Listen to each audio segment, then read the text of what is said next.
Bismillahirrahmanirrahim. Assalamualaikum warahmatullahi wabarakatuh. Saya Ahmad Rehan, NIM 03191006 dari Prodi Teknik Mesin ITK. Di sini saya akan menjelaskan sedikit pengujian apa yang dimaksud dengan pengujian impact. Pertama yaitu dasar teori. Apa sih pengujian impact itu? Pengujian impact itu merupakan analisa bahan untuk mengetahui ketangguhan atau kegetasan bahan terhadap beban tiba-tiba. Tujuan dari penulisan ini adalah mampu mendesain dan membuat alat uji impact tipe Kirby, mengetahui mekanisme kerja, dan menganalisa performa alat sekaligus mengkalibrasinya berdasarkan energi impact spesimen. Metodologi yang diterapkan mempunyai 3 poin utama, yaitu yang pertama perancangan konstruksi, kemudian proses fabrikasi, dan yang terakhir yaitu perhitungan konstruksi. Nah, ini mengapa kita itu perlu menguji uji impact itu perlu dilakukan. Salah satunya yaitu faktor-faktor yang berpengaruh, yaitu yang pertama temperatur, merupakan bahan bekerja pada suhu yang berbeda. Kemudian ada kecepatan yang menyebabkan terjadinya keretakan dan perubahan bentuk. Dan yang ketiga yaitu tarikan yang berupa cacat, tidak teratur dalam bentuk pada permukaan bahan. Dan metode pengujian impact. Di sini yang pertama ada metode Kirby, yaitu spesimen diletakkan mendatar dan kedua ujung spesimen ditumpu pada suatu landasan. Letak dari takikan atau notch berada pada tepat di tengah arah pemukulan dari belakang takikan, di mana metode ini yaitu bahan ujinya diletakkan di tengah-tengah alat uji, kemudian akan diberi takikan secara tiba-tiba. Kemudian yang kedua ada metode izot, yaitu benda uji dijepit pada satu ujungnya pada posisi tegak. Lalu benda uji ini dipukul dari sisi depan pada sisi ujung yang lain, seperti pada dicontohkan pada gambar berikut.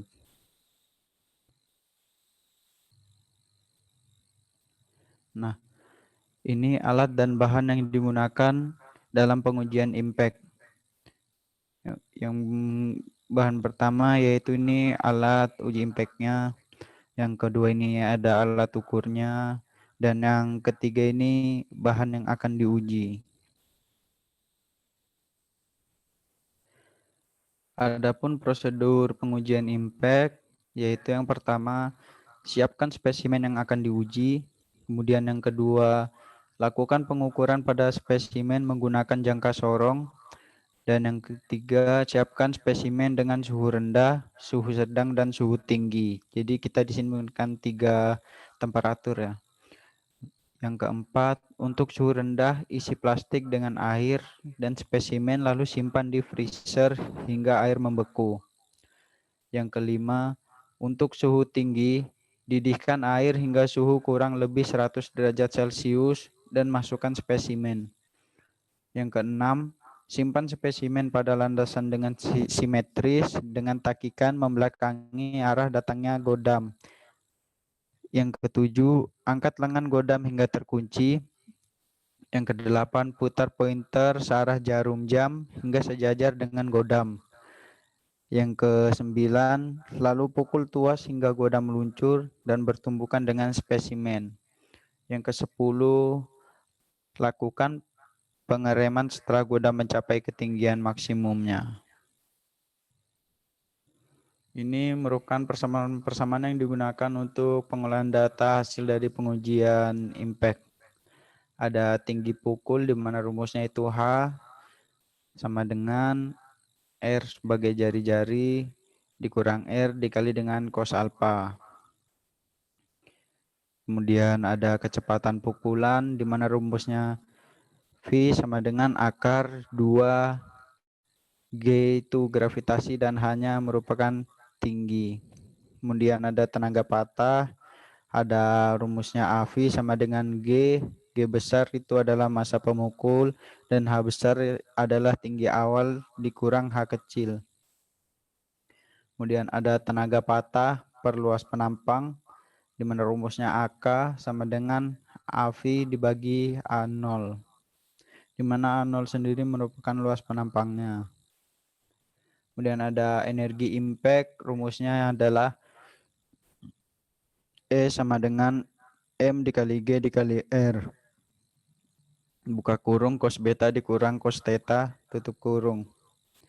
Di mana M kecil adalah massa pendulum, G adalah gravitasi, R adalah panjang lengan, dan alpha sendiri adalah sudut awal sebelum pendulum, dan beta adalah sudut simpangan sesudah pendulum menumbuk spesimen. Kemudian ada energi yang diserap benda uji, E sama dengan M dikali G dibuka kurung H besar kurung dikurang H tutup kurung. Ada tenaga patah, rumusnya adalah I sama dengan E dibagi A, di mana I adalah harga impact dan A adalah luas penampang.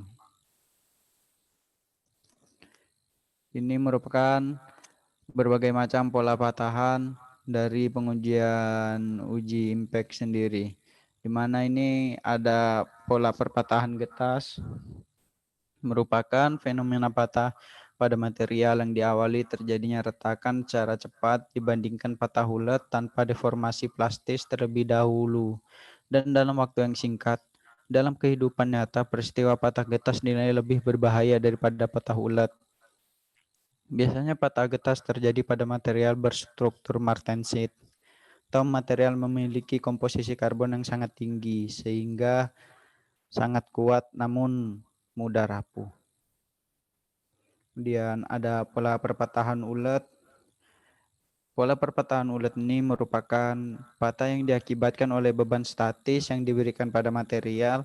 Jika beban dihalangkan, maka penjalaran retak akan berhenti. Patah ulet ini ditandai dengan penyerapan energi, disertai adanya deformasi plastis yang cukup besar di sekitar patahan, sehingga permukaan patahan nampak kasar, berserabut, dan berwarna kelabu. Kemudian ada contoh soal. Mesin uji impact yang memiliki panjang pendulum 0,6750 meter dan massa pendulum 27,27 kg digunakan untuk uji impact sampel baja. Pengujian dilakukan dengan sudut awal alfa sebesar 165,4 dan setelah menumbuk benda uji sudut yang berbentuk beta sebesar 121,8.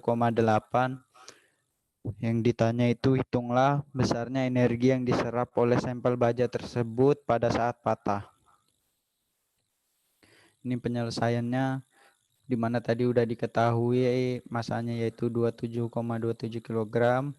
Kemudian R-nya adalah 0,67,50 meter, alfanya 165,4, betanya 121,8.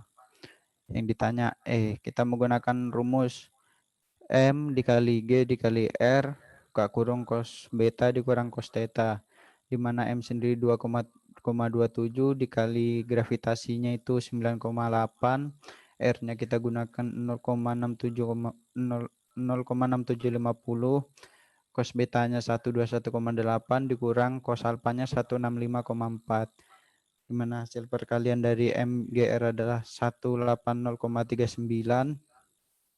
Kemudian cos 121,8 adalah 3,94 dikurang 165,4 adalah 3,39 dan didapatkan hasilnya yaitu 99,21 Joule.